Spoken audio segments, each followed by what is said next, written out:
আচ্ছা, তাহলে এখন আমরা দেখব যে কিভাবে HTML5 বয়লার প্লেট ব্যবহার করে যে কোনো কুইক স্টার্ট প্যাক তৈরি করা যায়। অর্থাৎ সেই জন্য আমাদের এই যে HTML5 বয়লার প্লেট লিখে গুগলে সার্চ করবেন, একটা ওয়েবসাইট পাবেন।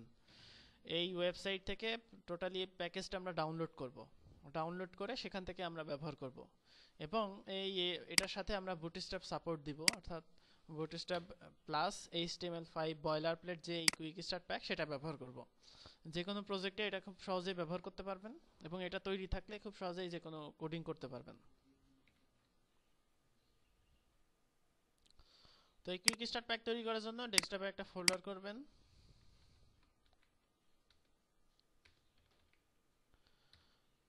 ফোল্ডার তৈরি করার পর সেখানে যে HTML5 বয়লার প্লেটটা আছে যেটা ডাউনলোড করলাম, অর্থাৎ একটা জিপ ফাইল, সেই জিপ ফাইলে যে কন্টেন্টগুলো,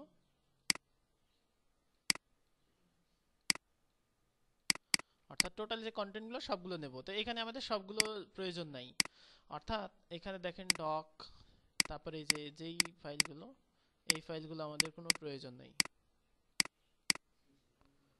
রোবটস, এই ফাইলগুলো আমাদের দরকার নাই। এবং ইমেজেস ফোল্ডারের মধ্যে দেখবেন আরেকটা এমটি ফাইল আছে, সেই ফাইলটা দরকার নাই। এবং এরপরে আমরা দিব বুটস্ট্র্যাপ সাপোর্ট। বুটস্ট্র্যাপ সাপোর্ট দিতে হলে আমাদের দুইটা জিনিস দরকার, বুটস্ট্র্যাপের জেএস এবং বুটস্ট্র্যাপের যে সিএসএস, এই দুইটা ফাইলই আমাদের দরকার। অর্থাৎ জেএস দিয়ে জাভা স্ক্রিপ্টের কাজগুলো, সিএসএস দিয়ে সিএসএস এর কাজগুলো। অর্থাৎ এখানে সিএসএস এর মধ্যে আমরা দেব মিনিফাইড। অর্থাৎ আপনাদের মধ্যে ইতিমধ্যে বোঝানো হয়েছে যে মিনিফাইড ভার্সন কেন কি, এটা আমি আর বেশি করে বললাম না। অর্থাৎ আমরা মিনিফাইড ভার্সনটা নিব। কেন মিনিফাইড ভার্সনটা নিব? যে আমরা এটাকে এডিট করছি না, অর্থাৎ বুটস্ট্র্যাপ কি আমরা এডিট করছি? এডিট করছি না। অর্থাৎ আমাদের মেইন সিএসএস কে আমরা ওভাররাইট করব। তো সেই জন্য বুটস্ট্র্যাপকে অবশ্যই এখানে চিনিয়ে দিতে হবে। তো চিনিয়ে দেওয়ার জন্য আমরা কোথায় দেব বলছি? যে এটা উপরে দেব, কারণ আমরা এটাকে সবসময়ই ওভাররাইট করব, যে কোনো কন্টেন্ট চেঞ্জ করা লাগলে চেঞ্জ করব। আর ঠিক একইভাবে আমরা জাভা স্ক্রিপ্ট নেব, জেএস ফোল্ডারের মধ্যে বুটস্ট্র্যাপ মিন যেই জেএসটা আছে সেই জেএসটা নিব। এবং এটা কোথায় নিব? দেখব যে এইখানে প্লাগইনস যেটা আছে, প্লাগইনসের ঠিক আগেই, অর্থাৎ আমাদের অন্য প্লাগইনসগুলো পরে যাক, বুটস্ট্র্যাপ মিন ডট জেএস। তো এটা নেওয়ার পরে এটাকে ডিবাগিং করতে হয়, অর্থাৎ এই টেমপ্লেটটাতে আমাদের টোটালি পেলো কিনা। কন্ট্রোল ইউ দিয়ে সোর্স দেখে আমরা বুটস্ট্র্যাপ সিএসএস এখানে গেলাম।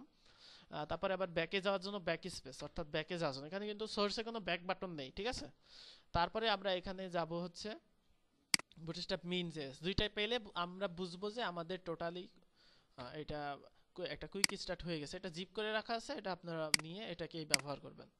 তো তারপরে আমরা বুটস্ট্র্যাপের এলিমেন্ট নিয়ে গবেষণা করব। আমরা যদি মনে করি যে আমরা এই ওয়েবসাইটটা তৈরি করব, তো যে কোনো পিএইচডি, আমরা এরপরে একটা পিএইচডি শুরু করব।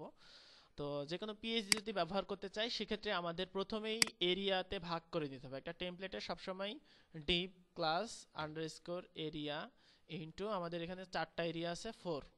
তো আমাদের এরিয়াগুলোর নাম হচ্ছে হেডার, বলেন আমার সাথে আপনারাও, যাতে ঘুমাই না পড়েন আর কি।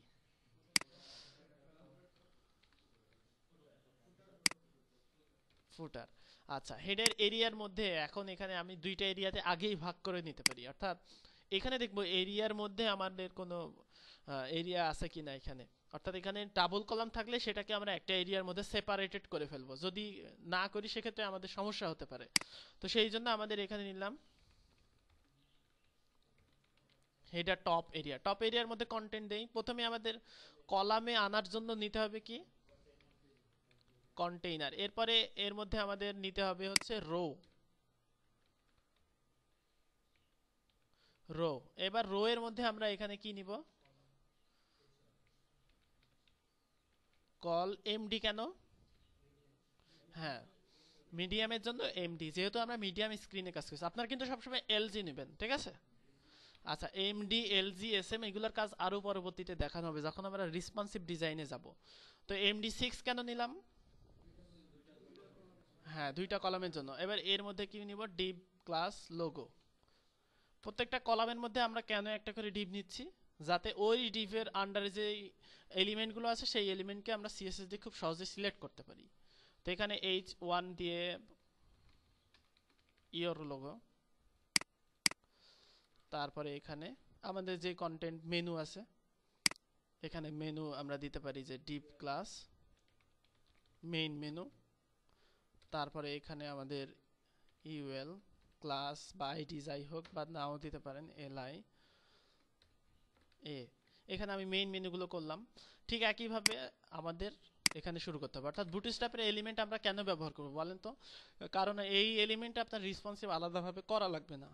আপনি যদি এভাবে করেন একদম অটো রেসপন্সিভ হবে ওয়েবসাইটটা। জাস্ট কিছু অপটিমাইজেশন আছে, সেই অপটিমাইজেশনগুলো রেসপন্সিভ ডিজাইনের সময় শিখব।